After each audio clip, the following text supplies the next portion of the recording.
سب سے قریب ترین رشتہ خامد اور بیوی۔ لباس سے زیادہ کوئی چیز میرے قریب ہے؟ آپ کے قریب لباس سے زیادہ کوئی چیز قریب ہے؟ بولو۔ تو اللہ تعالیٰ کہہ رہا ہے کہ میری بیوی میرا لباس ہے، اور میری بیوی سے کہہ رہا ہے کہ تیرا خامن تیرا لباس۔ تو میں سے مراد سب شادی شدہ، جتنے شادی شدہ لوگ ہیں، تو میں بھی کون ہے شادی شدہ طلبہ میں؟ ماشاءاللہ کافی بابرکت مجمع ہے۔ ہاں اچھا، تو اللہ تم سے کہہ رہا ہے تمہاری بیوی تمہارا لباس ہے۔ سب سے قریب شادی کے بعد قریب ترین رشتہ لفظ لباس بتا رہا ہے بیوی ہے، قریب ترین رشتہ بیوی ہے، اور جو قریب ترین ہوتا ہے وہ پہلے ہوتا ہے، اس کا حق پہلے آ جاتا ہے، قریب ہو گیا۔ اور کل میں نے کہا تھا کہ لباس اور میرے درمیان کوئی چیز حائل نہیں ہے۔ اس سے میں نے وہ ایک حدیث کو اس کے ساتھ جوڑا تھا جو آپ نے حضرت فاطمہ رضی اللہ تعالیٰ عنہا سے فرمایا تھا کہ جسے میں پسند کروں اسے تو پسند نہیں کریں۔ تو چپ کر کے واپس چلی گئیں اور اپنی اور بیگمات رسول سے فرمایا کہ بھائی آپ جانو اور آپ کا مسئلہ، میں اب اس میں نہیں پڑتی۔ تو یہ رشتہ سب سے قریب ہو جاتا ہے، اس سے قریب اور کوئی رشتہ نہیں ہے۔ جب یہ سب سے زیادہ قریب ہے تو اس کے حقوق بھی سب سے پہلے ہوں گے، اس کا حق بھی سب سے پہلے ہوگا، اس کا خیال بھی سب سے پہلے ہوگا۔ ہمارا جوائنٹ فیملی سسٹم ہے، میں کوئی بچیوں کو ساس سسر کے خلاف نہیں بھڑکا رہا، جو سسرال میں زیادتی ہو رہی ہے میں اس کے ازالہ کی کوشش کر رہا ہوں۔ آنے والی بچی اپنے ماں باپ کو چھوڑ کر آئی ہے، اب وہ اپنے خامند کے ماں باپ کو اپنا ماں باپ بنا لے تو اس کی سعادت ہے، اور بچے کے ماں باپ نے اپنی بیٹیوں کو آگے روانہ کر دیا ہے، وہ اس آنے والی بہو کو اپنی بیٹی بنا لیں تو کتنا خوبصورت ہو جائے گا یہ نظام۔ لیکن تربیت بھی نہیں ہے اور سیرت بھی سامنے نہیں ہے۔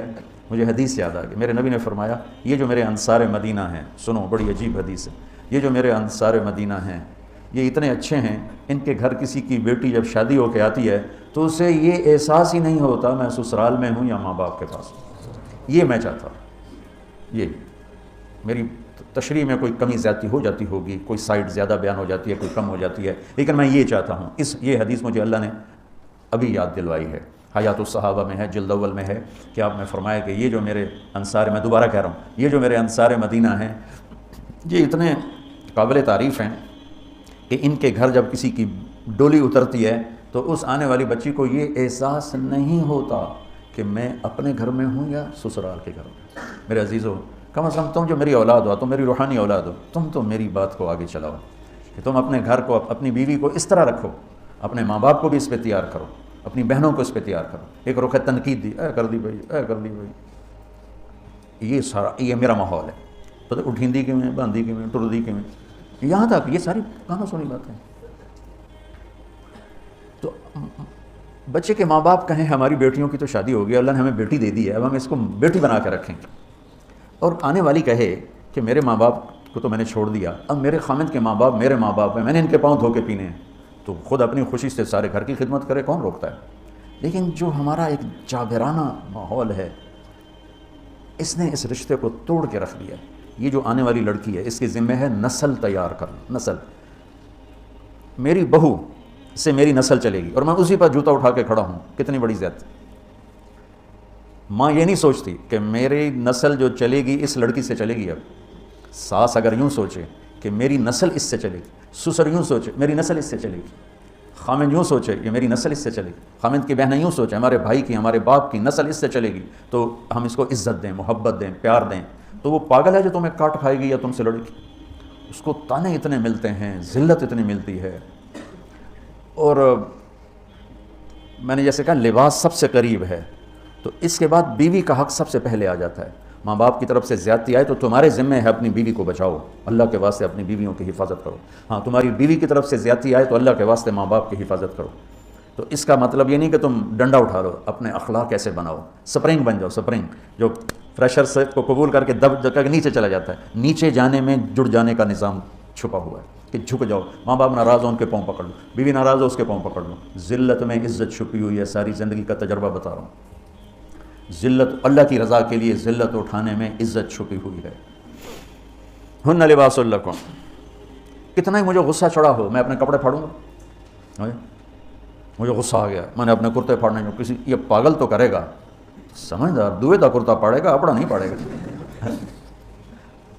اب مجھے بیوی پہ غصہ چڑھ گیا تو میرا لباس ہے اس کو تار تار کر دوں، گالیاں دوں، تھپڑ ماروں؟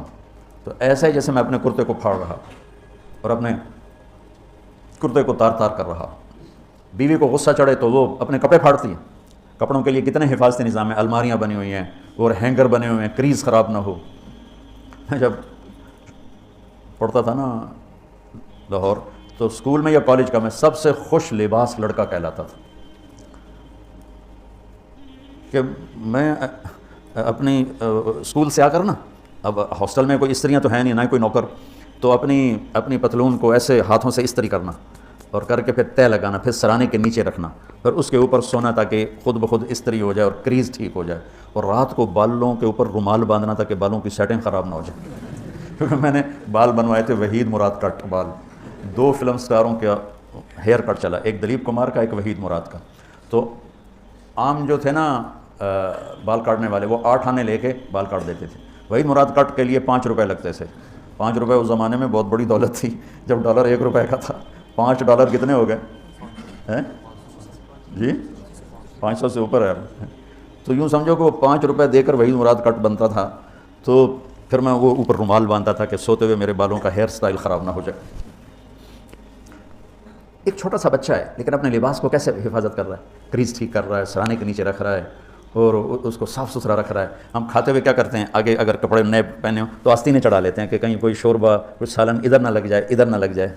میں جب بھی بیٹھتا ہوں تو میری بیوی کہتی ہے آستینیں چڑھاؤ، آستینیں چڑھاؤ، لگ نہ جائے۔ اور آگے ہم کیا کرتے ہیں، تولیہ رکھتے ہیں، نیپکن رکھتے ہیں، رومال رکھتے ہیں۔ بڑے بڑے ہوٹلوں میں جاؤ تو پہلے وہ ساتھ رکھا ہوتا ہے کہ کوئی کھانے کا ذرہ گرے، سالن کا کوئی قطرہ گرے تو آپ کے کپڑے خراب نہ ہوں۔ ہم کیچڑ میں جا رہے ہوں تو ہم اپنے پاؤں گندے کر لیتے ہیں، کپڑے گندے نہیں ہونے دیتے، اپنے شلوار اوپر کر لیتے ہیں، پتلون اوپر کر لیتے ہیں، پاجامہ اوپر کر لیتے ہیں۔ تو جب کہیں سے کوئی آنے لگے ایسی ناگواریاں تو اپنے اوپر لے لو، بیوی پہ نہ آنے دو۔ ہم کپڑا بچاتے ہیں یا پاؤں بچاتے ہیں؟ کپڑا بچاتے ہیں، شلوار اوپر ٹانگ لیتے ہیں، کرتے کو یوں سمیٹ لیتے ہیں۔ تو جتنا کیچڑ ہے حالات کا، واقعات کا، اخلاق کا، وہ کیچڑ اپنے اوپر لے لو، بیوی کو بچا لو۔ اور بیوی کیا کرے، وہ جتنا کیچڑ ہے حالات کا، واقعات کا، ناگواریوں کا، اپنے اوپر لے لے، خامد کو بچا لے۔ لباس کا اور کیا کام ہے، یواری سواتکم، یہ تمہارے عیب چھپاتا ہے۔ تو میرا کام کیا ہے، میں بیوی کی کمیاں چھپاؤں، ڈھنڈورا نہ پیٹوں۔ بیوی کا کام کیا ہے، خامد کی کمیاں چھپائے، ڈھنڈورا نہ پیٹے۔ دوسرا کام کیا ہے لباس کا، وریشہ، لباس مجھے خوبصورت بناتا ہے۔ یہ ایک واحد رشتہ ہے جو زندگی کو خوبصورت بناتا ہے۔ سب کچھ ہو، بیوی نہ ہو تو تنہائی کا احساس مار دیتا ہے۔ اس سے ایک اور مطلب نکلتا ہے کہ لباس کے بغیر ایک لمحہ گزارا نہیں۔ سارا دن پانی نہیں پیتے ہیں نا، اب میں بیان میں پانی پی رہا ہوں، لیکن 16 گھنٹے تو گزارے نا، پانی نہیں پیا، کھانا نہیں کھایا۔ 16 سیکنڈ لباس کے بغیر گزار سکتے ہیں؟ بولو۔ کوئی بھی کمرے میں نہ ہو، تم تنہا ہو، تم کپڑے اتارو تو تم اپنے آپ کو عجیب فیل کرو گے، تم خود اپنے آپ کو چادر میں چھپانے کی کوشش کرو گے۔ ان لباس ایک ایسی زبردست ضرورت ہے بلا دلیل کہ تم تنہا کمرے میں بھی کپڑے اتارو تو تم اپنے آپ کو عجیب سا محسوس کرتے ہو۔ اس سے پتہ چلا کہ بیوی کے بغیر کوئی زندگی نہیں ہے اور خامد کے بغیر عورت کی کوئی زندگی نہیں ہے۔ یہ ہمارا بدبخت معاشرہ ہندی کہ کسی بچی کو طلاق ہو جائے وہ گل سڑ کے مر جاتی، اس کی شادی نہیں ہوتی۔ کوئی جوان بچی بیوہ ہو جائے وہ سسک کے مر جاتی، اس کی شادی نہیں ہوتی۔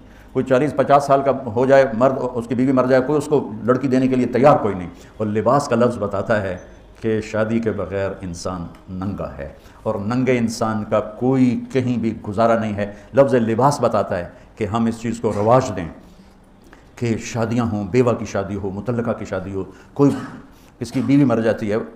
حضرت ابن مسعود کا فرمان ہے اگر میری موت میں 10 دن باقی ہوں تو بھی میں شادی کر لوں گا اگر میری بیوی مر جائے تو۔ ابو ہریرہ کہتے ہیں اگر میری زندگی میں 7 دن باقی ہوں اور میری بیوی مر جائے تو میں 1 ہفتہ بھی شادی کے بغیر نہیں رہوں گا، میں شادی کر لوں گا۔ تو ہم ایک ہندی معاشرے سے متاثر ہیں جہاں بیوہ کی کوئی سنوائی نہیں، مطلقہ کی کوئی سنوائی نہیں، اور کوئی جوان بھی 2-4 بچے ہیں اور بیوی مر جائے تو اس کی کوئی شادی نہیں ہے، وہ سسک کے وہ بلک کے زندگی گزارتے ہیں۔ ہم لوگ اس کو رواج دیں۔ لباس، لفظ لباس بتا رہا ہے کہ جیسے لباس کے بغیر ایک لمحہ آدمی چین سے نہیں بیٹھ سکتا، ایسے ہی اس رشتے کے بغیر زندگی میں کوئی خوبصورتی نہیں، کوئی حسن نہیں۔